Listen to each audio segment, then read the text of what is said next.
Kita beralih ke sorotan lainnya, Saudara. Pasca pencabutan laporan KDRT oleh istrinya dan dikabulkannya penangguhan penahanan, Jumat malam Rizky Bilar terlihat meninggalkan Polres Metro Jakarta Selatan. Usai permohonan penangguhan penahanan dikabulkan penyidik unit PPA Polres Jakarta Selatan, Rizky Bilar didampingi kuasa hukumnya terlihat keluar dari Polres Jakarta Selatan. Rizky juga sempat meminta maaf kepada istrinya dan keluarga besar.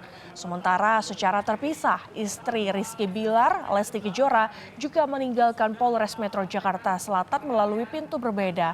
Namun, Lesti enggan memberikan komentar. Bahwa hari ini Rizky Bilar ditangguhkan penahanannya dan kemudian kita juga sudah mengikuti mediasi untuk restoratif justice.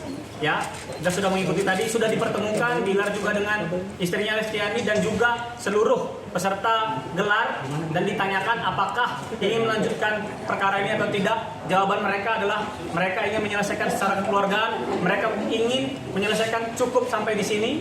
Mereka sudah saling bermaafan dan sudah tidak mempermasalahkan lagi dan berjanji tidak akan menuntut ataupun menggugat dan hal-hal yang lain di kemudian hari. Itu tadi hasil hari ini. Dan hari ini Rizky Bilar akan keluar dari tahanan dan boleh kembali. Saya sudah meminta maaf kepada istri saya dan keluarga besar dan juga masyarakat. Ya mudah-mudahan saya harap dengan kejadian ini bisa menjadi pembelajaran berharga bagi saya untuk bisa lebih baik lagi ke depannya. Dan mudah-mudahan dengan kejadian ini pula bisa membuat rumah tangga kami semakin kokoh, semakin kuat, tidak terpengaruh terhadap hal apapun dan siapapun. Sebelumnya, polisi mengabulkan permohonan penangguhan penahanan tersangka KDRT Rizky Bilar yang diajukan Lesti Kejora dan pihak keluarga Rizky Bilar. Kapolres Metro Jakarta Selatan, Kombes Ade Ari mengatakan permohonan penangguhan penahanan maupun pencabutan laporan KDRT yang diajukan pedangdut Lesti Kejora dilakukan tanpa tekanan.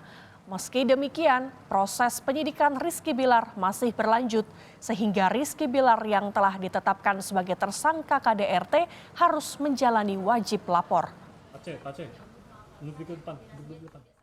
Penangguhan penahanan dari istri tersangka dalam hari ini korban dan juga permohonan penangguhan penahanan dari penasihat hukum tersangka kami kabulkan. Sehingga nanti setelah ini kami akan melakukan penangguhan penahanan, proses penangguhan penahanan. Ada kewajiban berdasarkan pasal 31 ayat 1 KUHP yang harus dilakukan oleh tersangka yang dikabulkan permohonan penangguhan penahanannya, yaitu wajib lapor. Jadi tersangka RB nanti setelah ditangguhkan tetap harus melakukan kewajibannya untuk wajib lapor dan proses penyidikannya masih berlangsung. Di samping proses restoratif justice juga masih berlangsung. Pengamat hukum menilai penegak hukum harus memiliki batasan mengenai dampak dari kekerasan pada korban. Dalam Undang-Undang KDRT pasal 44 dan 45, ada dimensi kekerasan masuk dalam tindak pidana umum yang artinya bisa dilanjutkan proses hukumnya. Komnas Perempuan mendesak agar polisi melanjutkan proses hukum pada kasus KDRT meski ada pencabutan laporan. Komnas Perempuan menilai siklus kekerasan dalam rumah tangga akan berpotensi terulang.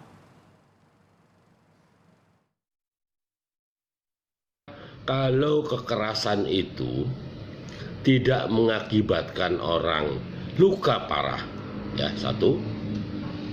Yang kedua, kalau tidak mengakibatkan orang tidak bisa mencari penghasilan ekonominya, ya, maka pencabutan menurut saya juga harus dipertimbangkan. Bahkan menurut saya proses pidananya harus ditransfer atau dialihkan menjadi tindak pidana umum. Gitu. Nanti orang semaunya mukulin orang, meskipun itu istrinya sendiri, ya kan? Kekerasan ini terus berputar, yang intensitasnya akan semakin cepat dan bentuk kekerasannya dapat lebih buruk. Ketika pencabutan laporan ini tidak mempertimbangkan adanya siklus kekerasan ini, maka dimungkinkan terjadi keberulangan. Memberikan atau membangun penegakan hukum KDRT dalam kasus ini, walau ada perdamaian di antara LK dan EB, maka proses hukumnya tetap berjalan. Tindakan kekerasan pada Lesti Kejora yang dilakukan oleh Rizky Bilar dilaporkan terjadi 2 kali. Pada tanggal 28 September berlokasi di rumah Lesti Kejora. Saat itu Lesti meminta pada Rizky Bilar untuk dipulangkan ke rumah orang tuanya setelah bertengkar dengan Bilar.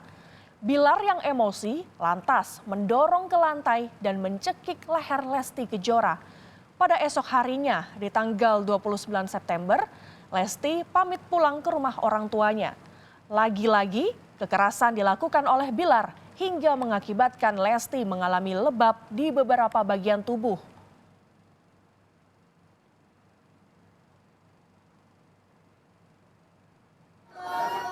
Penetapan Rizky Bilar sebagai tersangka KDRT bukan tanpa alasan. Penyidik telah mengantongi sejumlah bukti, antara lain hasil visum fisik Lesti Kejora. Kalau diingat sebelumnya pernah beredar sebuah foto menunjukkan Lesti menggunakan penyangga leher saat terbaring di rumah sakit beberapa waktu lalu. Selain itu, ada rekaman CCTV. Dalam rekaman kamera pemantau yang beredar terlihat Rizky Bilar melempar bola biliar ke arah Lesti. Video ini adalah salah satu bukti pendukung yang disampaikan ke polisi bahwa Lesti diduga mendapatkan KDRT berulang kali.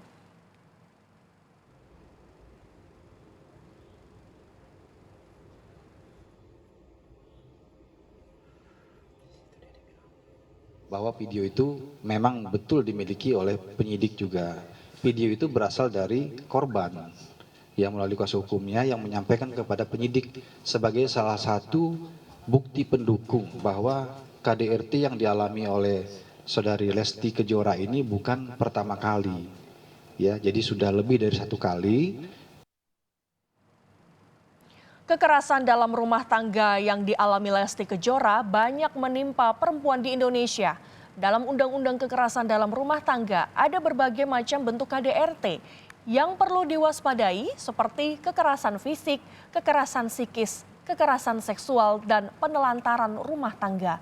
Dan pelaku KDRT ini biasanya memiliki relasi hubungan darah, perkawinan, dan kekerabatan dengan korban. Komnas Perempuan mencatat sepanjang tahun 2004 sampai 2021 terjadi 544.452 kasus kekerasan dalam rumah tangga.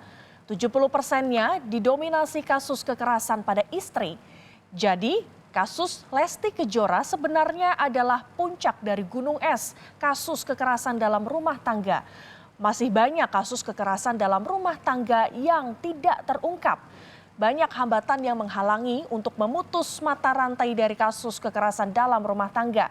Salah satunya tingginya angka korban yang mencabut laporan atau pengaduan dan belum maksimalnya penjatuhan pidana tambahan pembatasan gerak pelaku. Komisioner Komnas Perempuan Raini Huta Barat menilai hambatan-hambatan ini muncul karena banyak masyarakat yang menganggap KDRT sebagai fenomena tabu, korban merasa malu dan demi menjaga nama baik keluarga, serta adanya ancaman dari pelaku agar tidak melapor. Penyelesaian kekeluargaan justru memberikan impunitas pada pelaku dan merugikan hak korban atas restitusi dan pemulihan.